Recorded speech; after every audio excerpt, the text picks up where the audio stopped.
નમસ્કાર વિદ્યાર્થી મિત્રો, આપનું હાર્દિક સ્વાગત છે આપણી પોતાની યુટ્યુબ ચેનલમાં। આજે આપણે ધોરણ 11નું અર્થશાસ્ત્ર એટલે કે આર્ટ્સ એન્ડ કોમર્સ બંનેનું છે જે દ્વિતીય વાર્ષિક પરીક્ષા 2026નું પેપર સોલ્યુશન દેવાના છીએ। બનાસકાંઠા શાળા વિકાસ સંકુલ બનાસકાંઠા દ્વારા લેવાય છે। તો ચાલો આપણે શરૂઆત કરીએ। અહીંયા વિભાગ એમાં પહેલો પ્રશ્ન આપેલો છે કે એક જ પ્રકારની માહિતી માટે કઈ માહિતી અનુકૂળ રહે છે? તો કે સાદી સ્તંભાકૃતિ અથવા સ્તંભાકૃતિ। તમામ કુદરતી સંપત્તિ એટલે જમીન, કિંમત અને માંગ વચ્ચે તો વ્યસ્ત સંબંધ છે। ગામડાના વાળંદની સેવાઓ કયા પ્રકારનું બજાર છે? તો કે સ્થાનિક બજાર। કારણ કે ગામડાનો વાળંદ છે તે પોતાના સ્થાન પૂરતો જ સીમિત છે।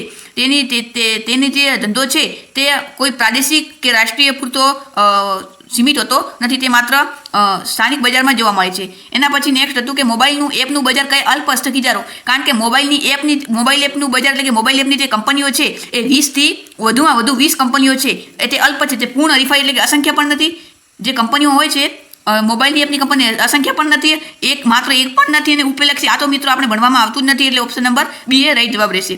એના પછી 6 નંબરનો MCQ છે કે ભારતીય મધ્યસ્થ બેંક એટલે RBIની સ્થાપના ક્યારે થઈ હતી? તો કે 1935માં। ભારતમાં રેલવેની શરૂઆત ક્યારે થઈ? તો રેલવેની શરૂઆત 1853માં થઈ હતી। એના પછી મિત્રો આ છે આપેલું છે, ડબલ વખત ટાઈપ થયું છે। એના પછી 8મો પ્રશ્ન છે। 8મો પ્રશ્ન અહીંયા આપેલો છે કે ભારતમાં આર્થિક નીતિના પરિવર્તનના કેટલા પાસાઓ છે? 3।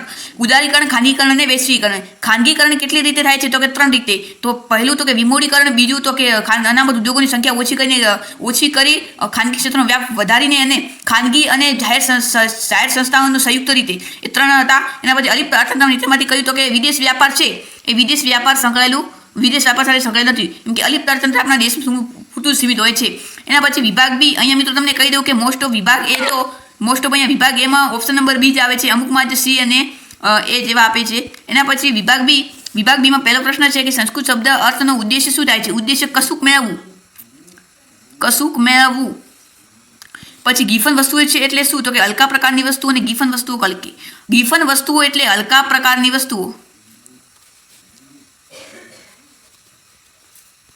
એના પછી નેક્સ્ટ પ્રશ્ન નંબર 13 છે કે ભારતમાં જાહેર બાંધકામ ખાતાની રચના ક્યારે થઈ હતી? તો કે 1855માં।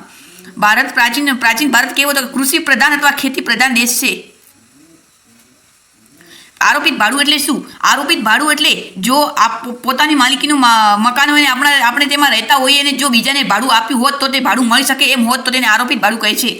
આજે મિત્રો તમારે પરફેક્ટ વ્યાખ્યા જોઈતી હોય તો ચેપ્ટર 9નું ટોપિક છે ઉત્પાદન પદ્ધતિથી રાષ્ટ્રીય આવકની ગણતરી થાય છે, તેમાં જે મહત્વની બાબતો છે તેમાંનો ટોપિક છે, ચોથો કે 5મો ટોપિક છે। એના પછી વિભાગ સીમાં મિત્રો અહીંયા કેટલા પ્રશ્નો આપેલા હતા?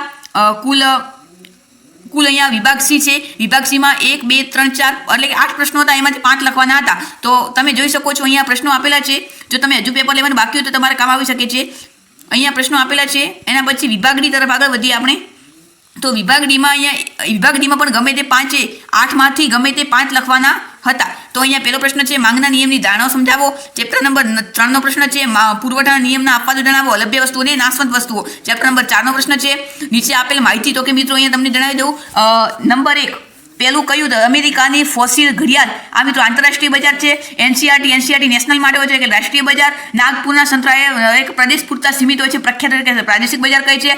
જો કોઈ ખંભાતની ખારી, પછી સુરતની ખારી વગેરે હોય તો પણ પ્રાદેશિક બજાર આવત। એના પછી ગુજરાત રાજ્ય શાળા પાઠ્યપુસ્તક મંડળના પુસ્તકો, આ છે મિત્રો આ ગુજરાત રાજ્ય પૂરતું એટલે કે રાજ્ય કે પ્રદેશ તો કે પ્રાદેશિક બજાર। અને આમાં ટોરેન્ટ પાવર લિમિટેડ આ સ્થાનિક બજાર છે, એક સ્થાન પૂરતું લિમિટેડ પાવરની જે સંસ્થાઓ એક સ્થાન માટે હોય છે, આખા સંપૂર્ણ દેશમાં કે આંતરરાષ્ટ્રીય કક્ષાએ પહોંચાડી શકાતી નથી, તેથી તે સ્થાનિક બજાર છે। અને શાકભાજીવાળું બજાર, અને આ પણ શાકભાજીવાળા નાશવંત વસ્તુઓ છે, અને નાશવંત વસ્તુઓ છે એક પ્રદેશ નહીં પણ એમના સ્થાનની પૂરતી સીમિત હોય છે, એટલે કે સ્થાનિક બજાર કહે છે। તો ફરીથી આપણે જોઈએ, પહેલું આંતરરાષ્ટ્રીય બજાર, બીજું રાષ્ટ્રીય બજાર, ત્રીજું પ્રાદેશિક બજાર, ચોથું પ્રાદેશિક બજાર, 5મું સ્થાનિક બજાર અને 6ઠું સ્થાનિક બજાર। એના પછી અહીંયા 27, 28, 29 અને 29માં પ્રશ્નો છે, એમાં ભારતના વિવિધ ક્ષેત્રોના રાષ્ટ્રીય આવકમાં ફાળો નીચે આપેલ છે, માહિતી પરથી પ્રશ્નનો જવાબ છે। પહેલો પ્રશ્ન અહીંયા આપેલ છે મિત્રો આપણને કે ભારતમાં કયા ક્ષેત્રના રાષ્ટ્રીય આંકમાં ફાળો સતત ઘટતો માલુમ પડ્યો છે? તો મિત્રો અહીંયા 1951 એ વર્ષ આપેલા છે। તો નીચે આપણે અહીંયા તમે જોઈ શકો છો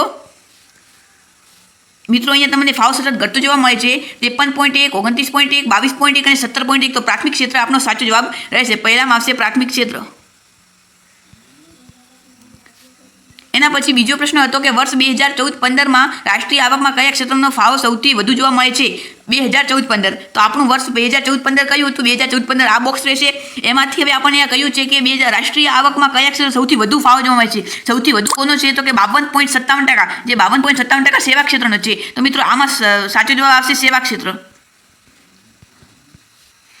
એના પછી ત્રીજો પ્રશ્ન તો કયા વર્ષમાં ઔદ્યોગિક ક્ષેત્રનો ફાળો ઓછો જોવા મળે છે? તો કે ઔદ્યોગિક ક્ષેત્ર એનો ફાળો કયા એ 4 વર્ષ આપેલા છે. એમાંથી જે અહીંયા આપેલું છે વર્ષ 16.6 એટલે કે 1951 આપણો સાચો જવાબ રહેશે. એના પછી 30મો અને 31મો પ્રશ્ન છે. આમ કુલ અહીંયા વિભાગ ડી રહેશે. એના પછી વિભાગીમાં 3 પ્રશ્નો હતા. 3માંથી કોઈ પણ 2 લખવાના હતા.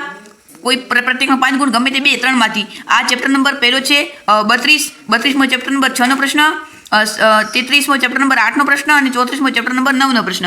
આટલું મિત્રો અહીંયા પેપર રહેશે. જો તમને અમારું પેપર ગમ્યું હોય, અમારો વિડીયો ગમ્યો હોય તો અમારી ચેનલ લાઈક, સબસ્ક્રાઈબ અને મિત્રો સાથે શેર કરવાનું ના ભૂલતા.